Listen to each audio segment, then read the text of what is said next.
Welcome back everyone to IGCSE Hacks. This is a video about electrolysis from all of the 2025 questions from all of the variants for paper 3 and paper 4.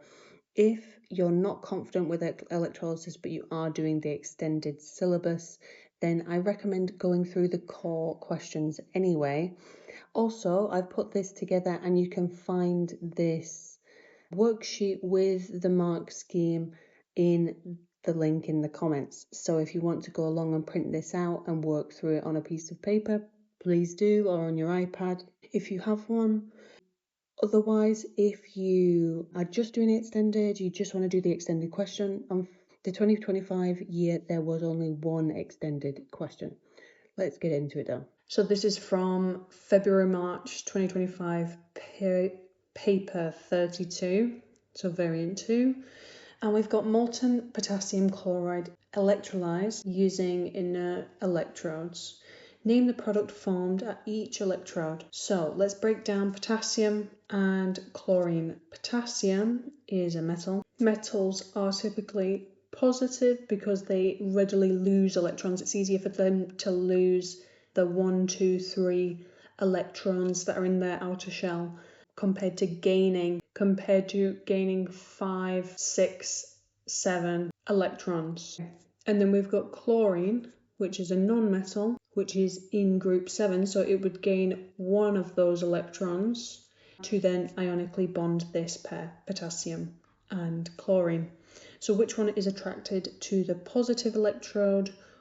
If we wanted to write it in formula form, we would have to write Cl2 for chlorine gas. The negative electrode is going to attract the potassium, which we can just write as K because it's metallically bonded to itself, so we don't need to write any numbers next to it. State the general name for the negative electrode. The way I like to look at it is neg or neka, and this works for the electrodes. This is the cathode. Negative cathode. The next few questions are about salts, so I'm going to skip those. And on to the next paper.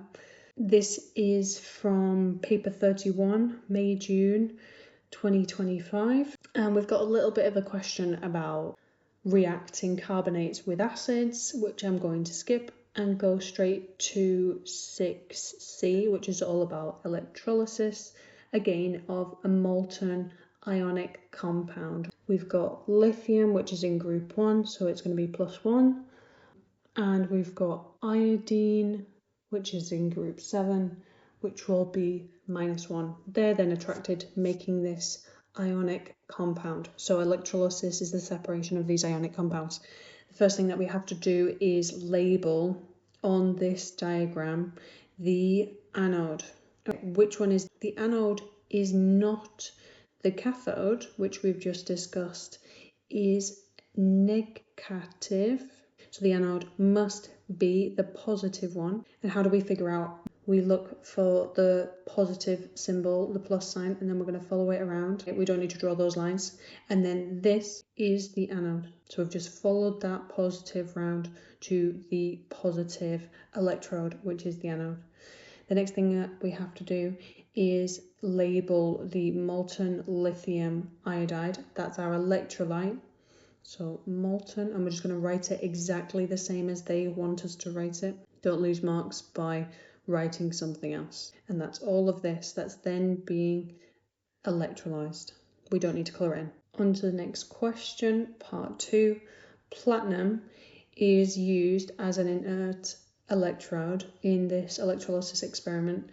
Name one other suitable material that can be used as an inert electrode. We have to know that it will be made of carbon, or graphite is just a specific structure of a carbon giant covalent lattice which can conduct electricity. It has 3 electrons. Name the products formed at the positive and the negative electrodes of the lithium iodide. So I'm just going to write out again Li and iodide, minus. Iodide, minus. Which one's going to be attracted to which one? So the positive is attracted to the negative, so we're going to write lithium, or we could write Li, and the negative is attracted to the positive, so we're going to write IO or I2. Because it's in group 7, these are non-metals, they will be most stable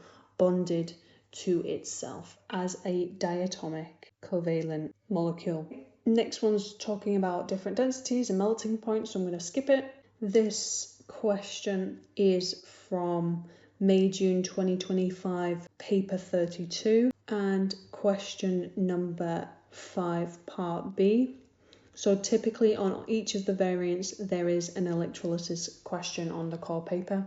Here we have molten zinc chloride, which means we have Zn. You don't need to necessarily know that it's 2+ because it's a transition metal, and that means we've got Cl from the chlorine, which means we would have 2 of these. Not necessary to know for this question, but just so we know what we're dealing with. Okay, the first thing that we have to do is label to show the cathode. We've already talked about this. Cathode is negative. We're going to look out for the negative side of the power supply. We're going to follow it down. This is the cathode. What is the electrolyte? That's what we're trying to electrolyze. So this is the electrolyte. Okay, that's done and this is done. Moving on to the next page. Here we have the next question. Name a suitable material for inert electrodes. There's a couple things that we could write here. We can either write graphite as we did in the previous question, carbon, the other one is platinum. The products formed at the positive and the negative electrodes. We have zinc chloride, zinc which is positive, chloride which is negative. The positive is attracted to the negative, so we're going to write zinc or Zn, and the negative is attracted to the positive, so we're going to write chlorine or Cl2. Zinc chloride has ionic bonds. State the meaning of the term ionic bond. The first thing that we have to know is that zinc is positive and chlorine is negative. And this has happened by a donation of electrons. Because one is positive, one is negative, there is an electroforce between ions. And what else we need to write is it's an electrostatic force of attraction, positive and negative ions. On to the next one, which is May-June 2025, paper 33, variant 3. Again, very similar situation. We've got a molten cobalt bromide. We've only got cobalt 2, CO2 plus, bromide, which is -1 because it's in group 7, so it's gained an electron to have a full outer shell, making it 1 more negative. So then we just again have to label the anode on the diagram. The anode is not, the cathode is negative. Don't know how many times we're going to say that today. Negative, so that means the anode must be positive. So we're going to go all the way to the plus. We're going to go down there and we're going to label the right hand electrode as the anode, and we're going to label the electrolyte, which in this case is the molten cobalt chloride. Name the products formed at the positive and the negative. Hopefully you're getting the idea now. So we've got cobalt, which is positive, that the positive is attracted to the negative, so we're going to write cobalt or C. And we've got chlorine.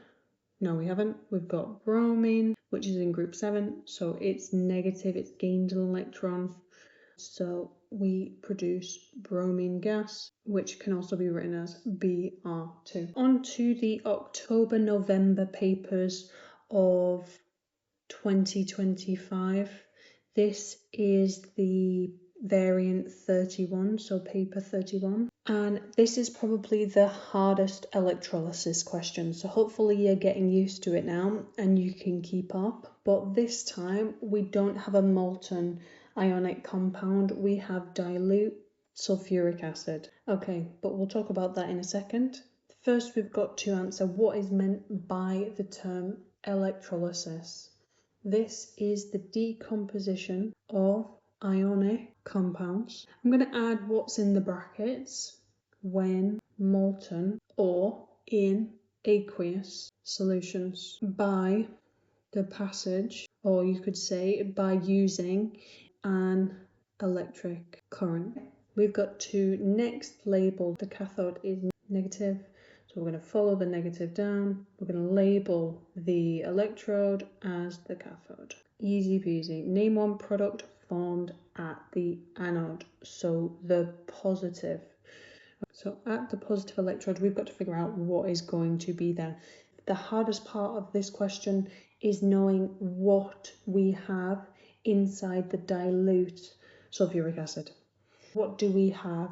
Dilute means there is water, which means we have some H plus ions in here and we have some OH minus. The negative ions are going to be attracted to the positive anode. So that's the things that we're interested in.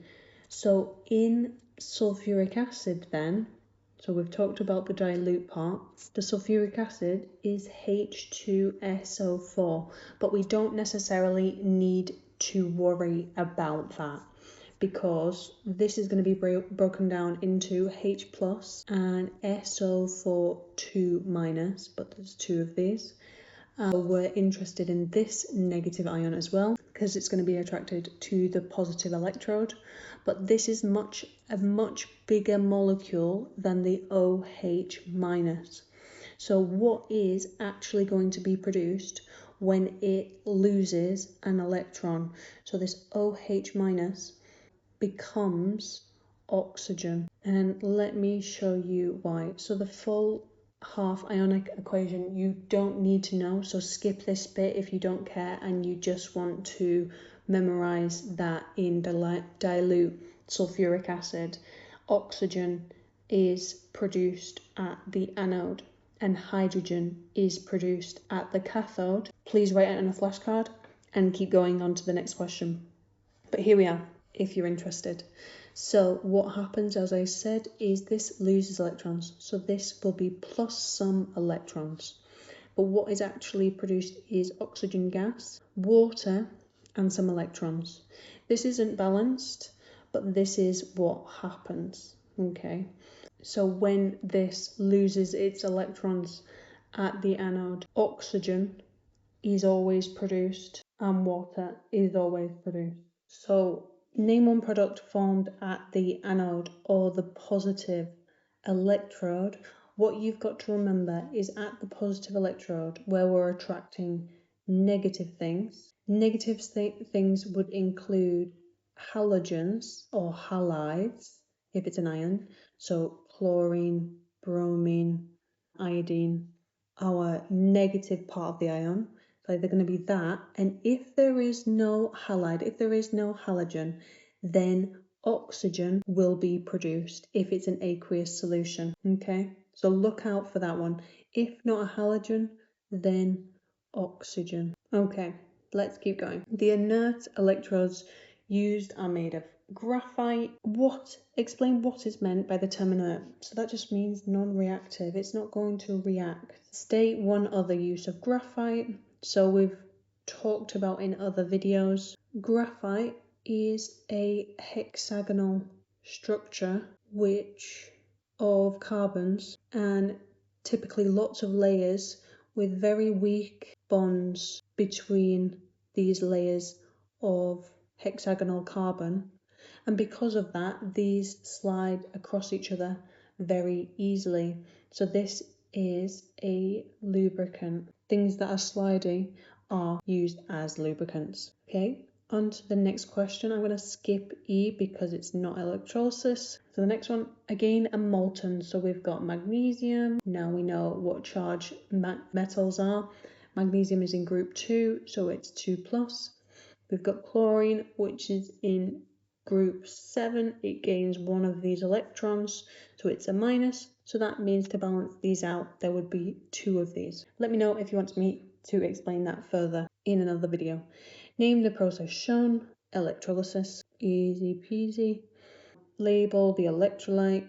this stuff in the middle. Make sure we're spelling it correctly.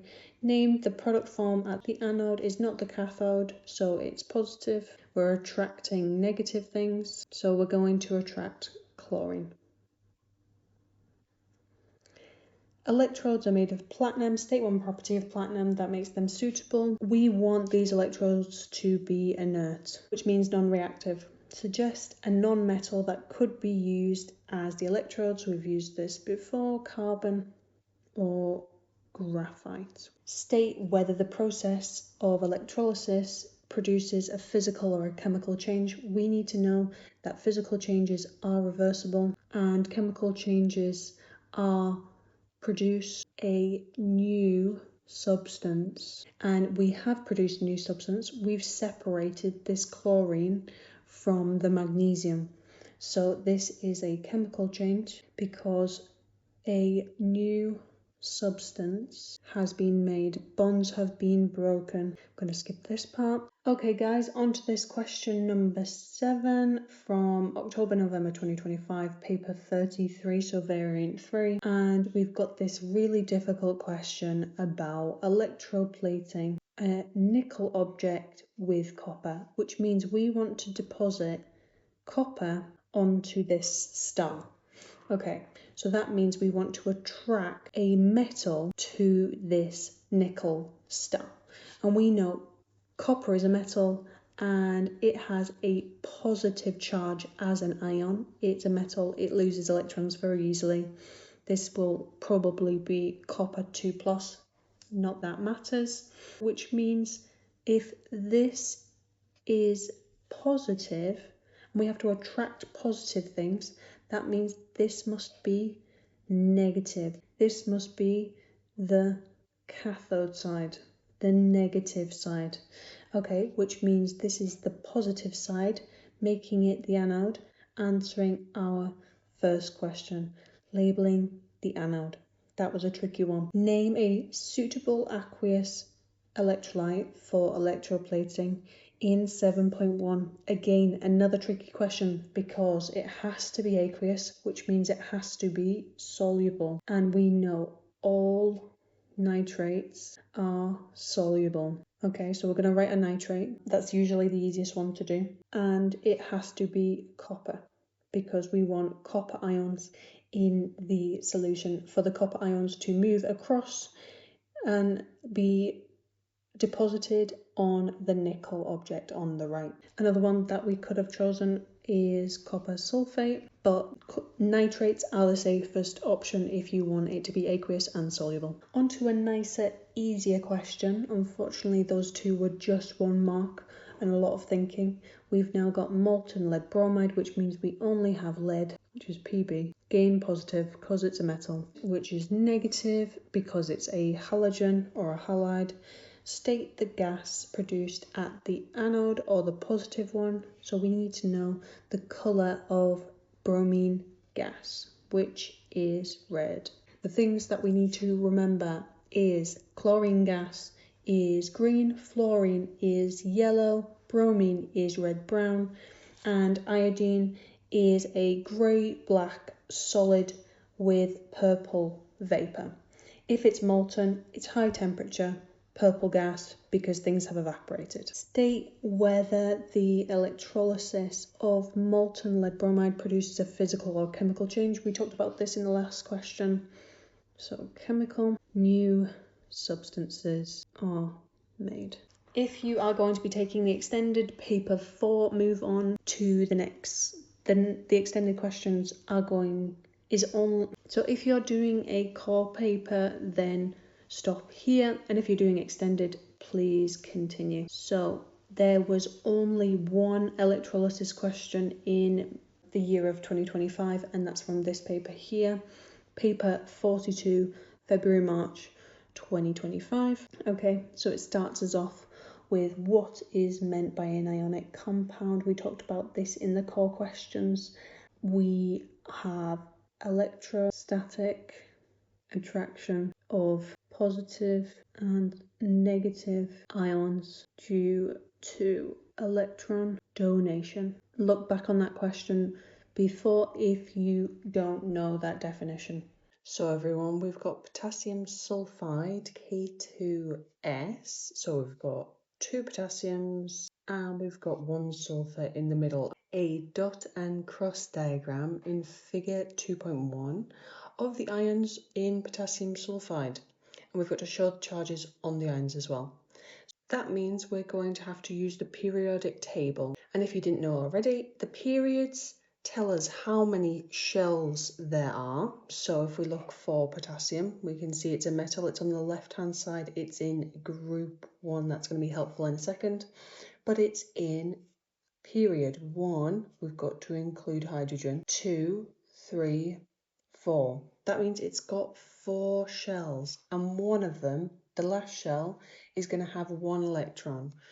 Okay, but what we're going to do is draw the third shell. In the third shell, if you didn't know already, has 8. It has 8 electrons. 1, 2, 3, 4, 5, 6, 7, 8. Okay, and so potassium, if it's not an ion, will have another shell and 1 electron in it. But to make an ionic compound, which we have here, ionic compound, they donate electrons. The metals always donate, and the non-metals or the sulfide are going to gain the electrons lost. So I'm just going to leave this dot on below here, because we know that one of these has come from the potassium on the left hand side, and we know potassium on the right hand side is going to be exactly the same. What I'm going to do is just copy this onto the other side. Of course, you would just redraw it, and then we've got to think there's going to be another electron from this other potassium. Okay, so now I've got 2 extra electrons that are being donated from the metals. If a metal donates an electron, that means it has lost negative charge, and in the center of its nucleus there are what? There are protons are positive. So now this potassium has 1 extra proton compared to the amount of electrons that it has, because normally elements, they're completely balanced. They have 0 charge. They have, for example, potassium has 19 protons, 19 electrons, but now this potassium, if it has 19 protons, which are positive, but now only 18 negative things, that means we're going to have a +1 charge on each of these. So we're just going to rub out that in the middle. That was just the purpose of the explanation. Okay, so what about sulfur? Now we need to look for sulfur is a non-metal, so it's going to be in the right-hand side area. And sulfur is in group 6, so it has 6 electrons in its outer shell, and it's in 1, 2, 3, period 3. So we need 3 shells. This is the first, second, the third shell, and we still need those 6 electrons that are in the outer shell. So 1, 2, 3, 4, 5, 6. Okay, so now we can even double check. Sulfur has 16 electrons. If they have 16 electrons, they're going to have 2 in the first shell, 8 in the second shell, so that's 10, plus 6 in the third shell would make 16 altogether, which is what we've drawn. But we need those extra 2 electrons that were lost from each of the potassiums. It doesn't matter where you draw these dots or crosses as long as they are on the shell. For example, we could actually draw this. We could draw 1x here, 1 dot here, or at the top or at the bottom. It doesn't matter as long as you have 2 dots in the diagram. And if we're gaining 2 negative things, that means this is going to be -2 charge. Okay, on to the next question. Ionic compounds form giant ionic lattices. First, they've drawn a negative for us. So as we can see in this diagram, every positive is next to a negative and every negative is next to a positive. So that means what we're going to draw is in a pattern of a negative, has to be opposite charges next to each of, so for example, positive next to negative next to positive. Just make a little pattern. State the name of any positive ion. Okay, positive ions work a bit different to electrodes. Positive are positive cations. Or you can remember that negative cathode are attracted to positive cations. That's some of the ways to remember. Okay, ionic, try not to get those mixed up though. Part D, ionic compounds can be decomposed by the passage of an electric current. What we've got here is actually the definition of electrolysis. So if you haven't got that down already, make sure you learn that. They love to ask you the definition of electrolysis. Decomposition of ionic compounds by the passage of an electric current. Sometimes students also get caught out of molten or aqueous, we could say ionic compounds. Okay, sometimes they ask for these answers. I've seen a question that was very confusing. Fill in the gap, seems dead simple. These were in the gap. Not always something that you would think of. Processes electrolysis. Write the ionic half equation for the reaction which takes place at the anode. So we've said the cathode is negative, so this is going to be positive. When molten potassium bromide, nice and easy, the stuff we've just been talking about, which means we've got K plus ions and Br. Sorry, we haven't been talking about that. We've been talking about potassium sulfide, but more or less the same. A metal, which is always positive, no matter what the metal is, and the non-metal, which is always negative. Anode is going to attract the bromine, so we're going to get rid of that potassium. The next important piece of information is, are we going to lose the electron to make bromine element, or are we going to gain an electron? We have a negative thing, which means we're going to lose an electron, which means we have to write it on the right hand side to show that it's being released into the circuit.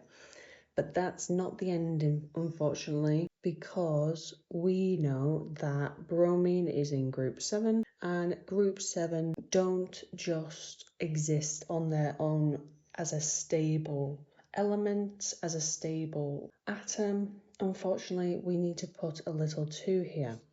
How does that, is that the end now? No, sadly not. Now it's not balanced. So bromine is diatomic because there's 7 in one shell, 7, and then this one needs one of those, one of the electrons from the other bromine. So this will then become, and then there's 1, 2, 3, 4, 5, 6, 7, and they share their electrons as a covalent bond because they don't have a in their outer shell, so it's not full.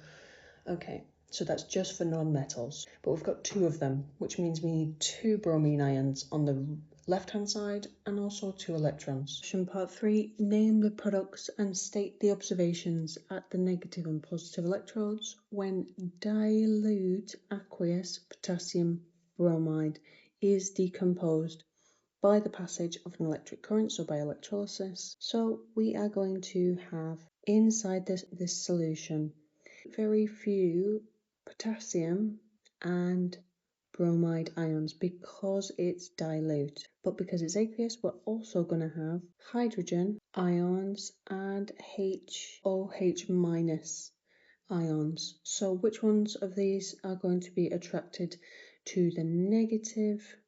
It's not going to be the OH minus, but it's going to be the H plus. And the more reactive metal, so if you look at your reactivity series, potassium is at the top. The more reactive stays in the solution, although there's probably very few of these ions to be attracted anywhere.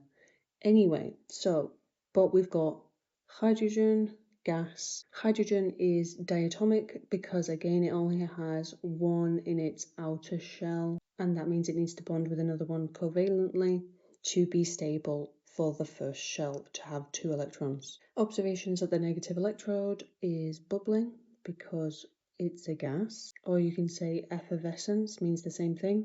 So at the positive electrode we need to look at the negative things. Bromine, but there's very few ions, and OH minus.